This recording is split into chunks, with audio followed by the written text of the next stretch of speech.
we have another family member that will be speaking live. We have Fran, and thank you, Fran, for joining us. And I will turn it over to you. Thank you.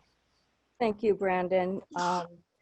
First, let me thank Buddy and all the kids for the great care you took of Jackie during those many difficult months. We know you loved her and she loved you. As Brandon said, Jackie and I were cousins. We were born 2 months apart and we grew up living next door to each other in Seattle. I think I speak for my sisters, Marty and Eileen, and my brother Bob, when I say that we loved living next door to Uncle Jack and Aunt Ruth and our cousins. Jackie was like our auxiliary sibling, and I don't think our folks could have loved her any more if she had been their kid. You guys have gotten me all verklempt. Jackie and her sister Barbara both had this core of essential goodness that illuminated them. They were beautiful from the inside out, and they were beloved.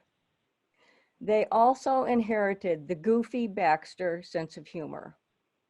Jackie never forgot the details of what you liked, and for the rest of your life, she would give you stuff related to it. She was funny and generous. I have to say that it was pretty great growing up in Seattle in the 1950s and 60s. Our dads both worked at Boeing, and we all went to Boulevard Park Presbyterian Church, and there was a lot of traffic between our two houses. We had a neighborhood full of kids and scads of relatives.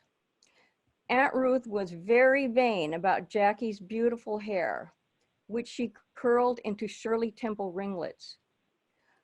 I think Jackie spent half her childhood wearing these stupid rubber curlers. Jackie was a fussy eater, so she was skinny. And she had Uncle Jack's long legs.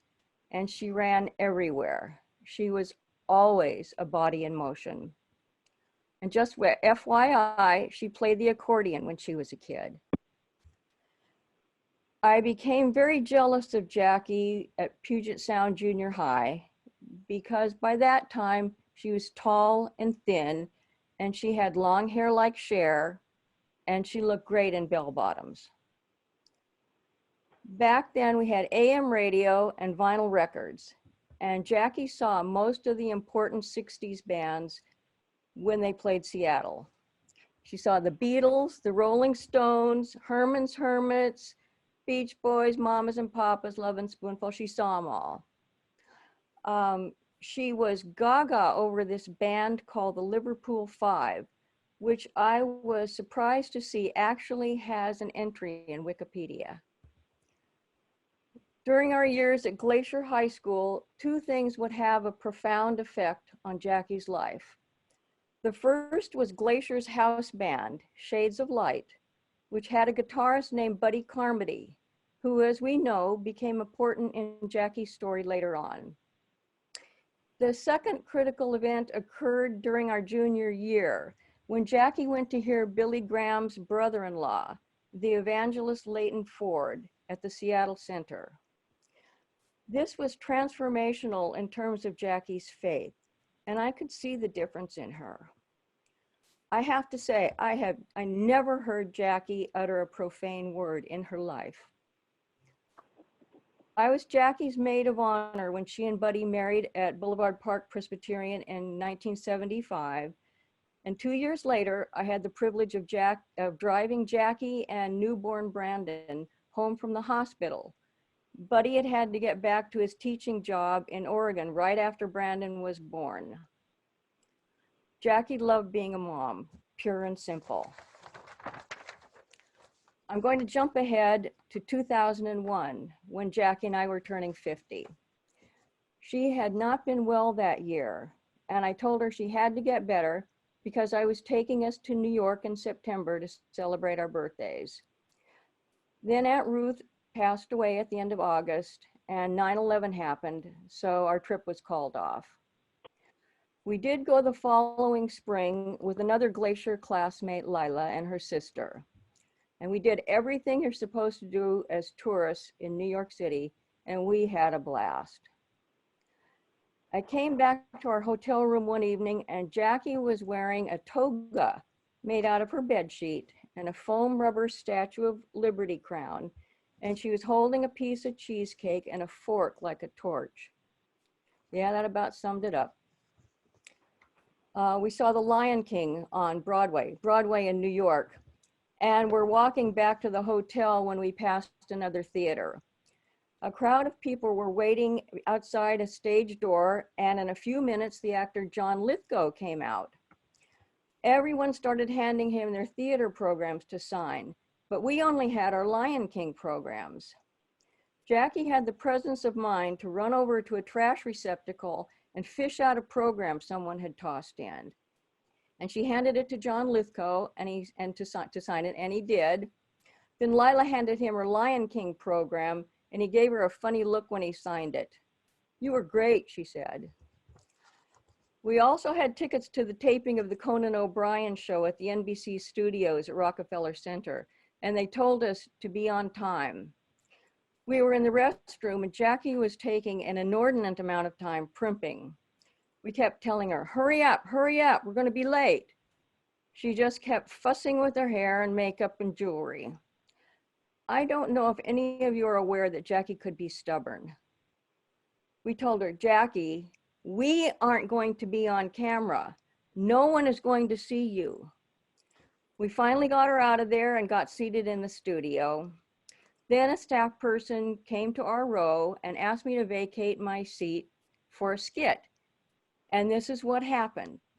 Welcome back, everybody. You know, we do a lot of very silly stuff on this show. Silly, sophomoric, dirty, foolish things. And please don't get me wrong, I do like making people laugh, but there's a lot more to me than just telling jokes. I have a sophisticated side to me that I never really get to share with the home viewer. For example, you probably don't know this about me.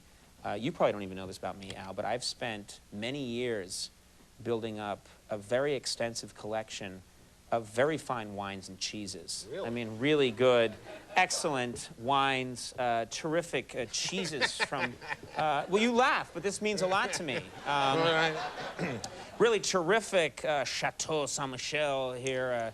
I thought we could talk about that, or Saint-Nectaire right here. It's a favorite cheese of mine. And like this is 1970. Oh, hey everybody. Leo, everyone. This is Leo. He's the janitor here at the show. What's up, Leo? Well, it's your toilet. It's all clogged up. Okay. Leo, I'm doing something very sophisticated. Please, not now, okay? What do you mean, not now? Don't you want to know about your clogged up toilet? I'm in the middle of something sophisticated here, Leo. That's great. Anyway, back to your clogged up toilet. I worked on the Alaskan pipeline, and I've never seen a clog like that. What a cloggeroo! We don't have to talk about it now, Leo. Are you kidding? Everybody in the building's talking about it. Tom Brokaw asked if we had a rhino on the show. Rhinos! Ha! Rhinos, that's a funny joke. No joke, mister. I'm telling you the truth. The clog in that toilet is bigger than me. That joke's even better. This kid's got something. What do you mean he's got something? That's ridiculous. He's just a janitor talking about a toilet. He won't be a janitor for long. I'm gonna make him a star. I'm a big Hollywood agency. It's my job to spot talent, and this kid's got the goods. What do you think, average Joe?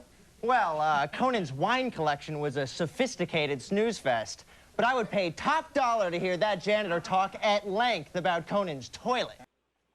How did she know she was going to be on camera? Chewing her gum.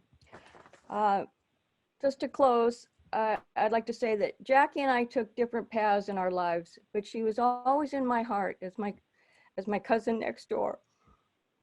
It's been hard to imagine life without my oldest and dearest friend, and it was very strange not to send a birthday card on September 24th.